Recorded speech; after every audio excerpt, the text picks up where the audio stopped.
and I were doing training with a department that had just moved into a new space. We were asked to come down and provide active threat training to that department. So we went down, we provided the training, we had great discussion with the staff.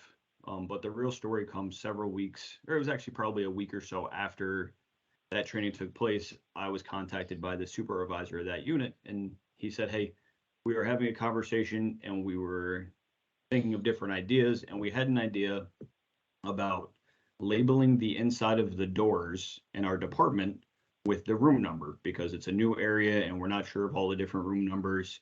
And in reality, if you jump into a room when you have to shelter in place in an emergency, you may not be thinking about what room number you jumped into."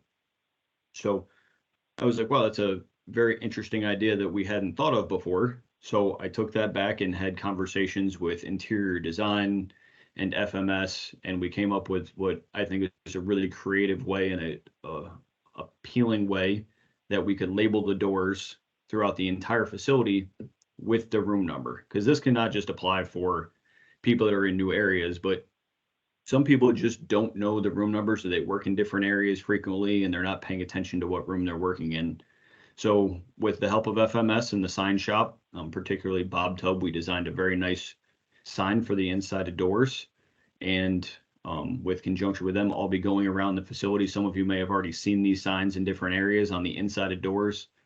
And that's to help you remember what room you're in if you did need to shelter in place. The result of this story is that by providing an environment where staff feel free to share ideas, the medical center has taken another step towards preparedness. This story aligns with sensitivity to operations and deference to expertise. By listening to our frontline staff who know their departments better than we do, we're always willing to hear ideas and make the facility a better place and to become more prepared. And that's the story. And I would like to make one other plug if I could. That's that the VA police and I offer active threat response training. And we'd be happy to meet with any department if your department hasn't received it, or if it's been a while since we've received it, or if your staff just want to hear it again. You know, we'd be more than happy to come to your departments. We are going to be scheduling a lunch and learn probably in a couple months where it'll be open to all staff, and we'll do it in the auditorium and anybody can come. So I just want to put that out there. Thank you for the time this morning. Joe, has that been taken to the VISN level to recommend to other sites that they do something similar? So I have had conversations with other folks in our VISN, and I was going to bring it up at our next VISN meeting. Now that we're actually getting the signs rolled out and have a plan for it, yes.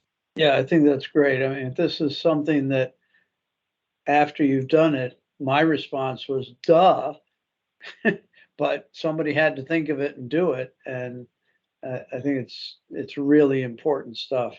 Yeah, it's one of those things that when the supervisor, it was Glenn LeBlanc, if anybody's wondering, that brought the idea to me. He was like, hey, can we maybe incorporate this into new projects as new projects come up in the hospital and we renovate areas? And my thought was, yeah, that's probably a great idea, but I think we can do more now, excuse me, to put it on all of the doors in the facility. So it worked out by us being able to brainstorm that idea. So thank you to Glenn and thank you to everyone that helped make those signs happen.